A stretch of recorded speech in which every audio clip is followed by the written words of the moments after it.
Hola, amigos, and welcome to the last show on Vida. I'm Elliot Reed, and we're back in this show to celebrate Black History Month.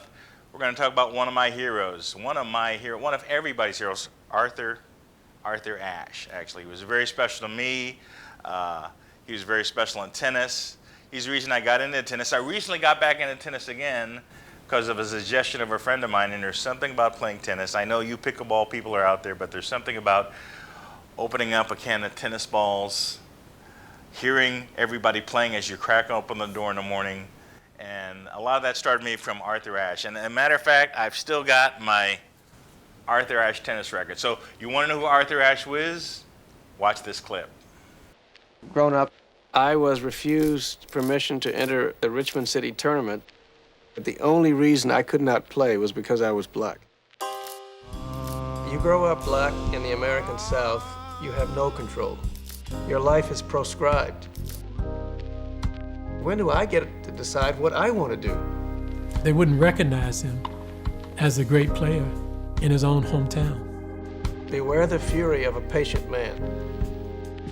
They are soldiers of the vanguard, walking bold and strike to the rhythm of the gun.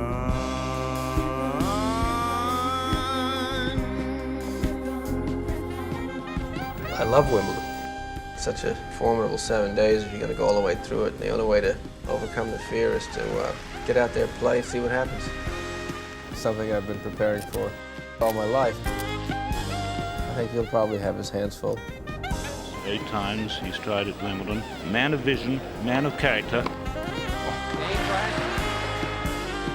There's a river we need to cross before the falls with the rocks below.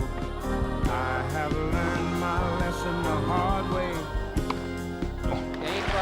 I know what it's like to be stepped on. I know what it's like also to see some black hero do well, in the face of adversity. I will sail my soul down the river of love. I'm a fool. I'm a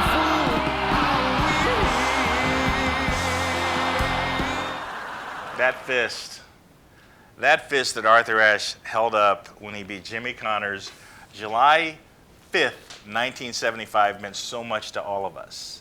I remember watching that. It was really transformative, kind of like when Barack Obama got elected to us. So what's my connection with Arthur Ashe? Why is he so important to me personally?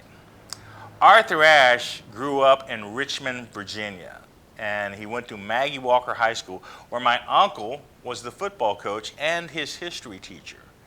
And his name was Freddie Cannonball Cooper, and Arthur Ashe even wanted to play on the football team, but he was too slight. His nickname was Skinny and Bones, so they decided to keep on playing tennis. Well, he incidentally was a neighbor of ours, because my Uncle Freddie and Aunt Gretchen lived in Battery Park in Richmond, Virginia, and right down the street, down the hill, were the aforementioned tennis courts where Arthur Ashe got his career started.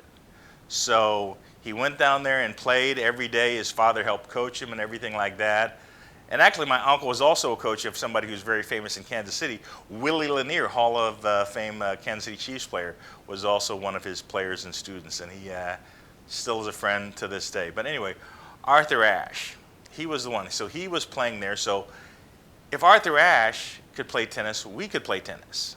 So we started playing tennis at once he came into our knowledge, once we knew who he was, we started following Arthur Ashe. So we all started playing tennis at the very same park when we were in Richmond during the summers, back in Kansas City. All me and my brothers, my brother Wayne, my brother Jay, we all three played together. We all played with our Arthur Ashe head competition. It was the coolest racket in the world. My brother Wayne would go through about 10 of these because he'd throw them everywhere. But Arthur Ashe was special because he was the first player to win the first U.S. Open. He beat a player named Tom Ocker.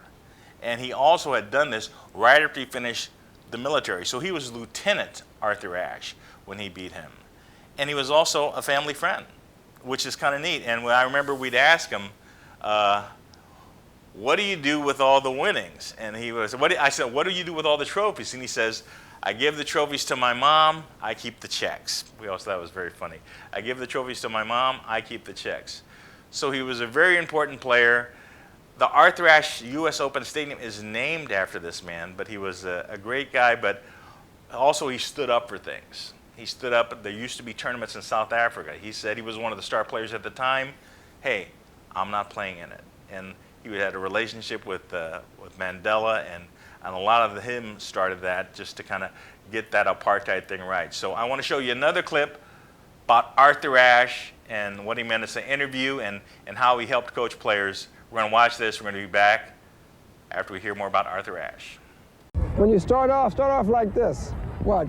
See, you all started like this. I don't want to do that. Like this. Look, watch. Like that. Start off like that. Okay, let's try it. Being world famous and being black means that wherever you go, whether you like it or not, you're a sort of ambassador, a representative of your race. Is that a responsibility that you feel? Oh, yeah. I don't like it, but I feel it, and I don't shrug it off.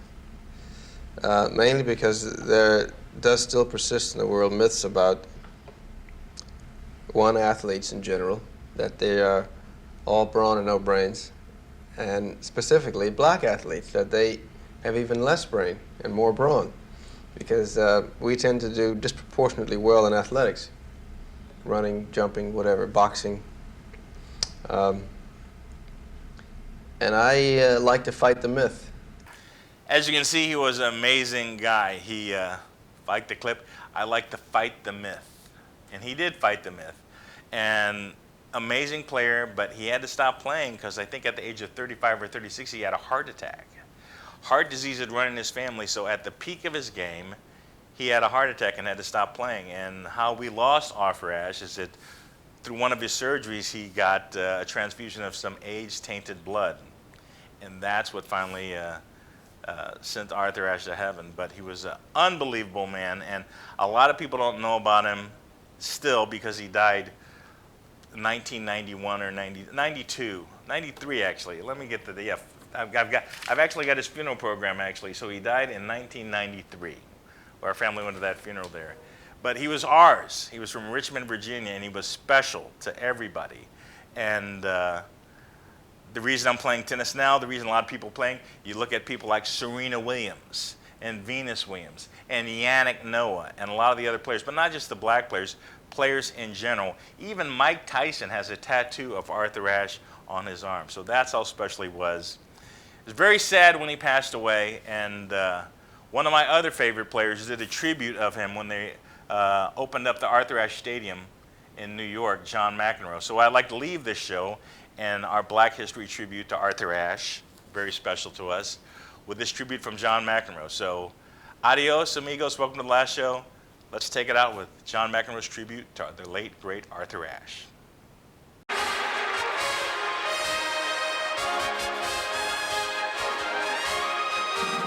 And there's Arthur Ashe. Arthur Ashe is by far and away the greatest ambassador we've ever had, a very special athlete to anyone who ever competed against him, played doubles with him, or played under him. He'll always be remembered for his first U.S. Open here, or first U.S. Open played in '68, Wimbledon in '75, where his great win over Jimmy Connors. I prefer to remember the time he held the record for most individual Davis Cup victories for an American, and he led us to 2 Davis Cup championships as captain. Please, yes, yes.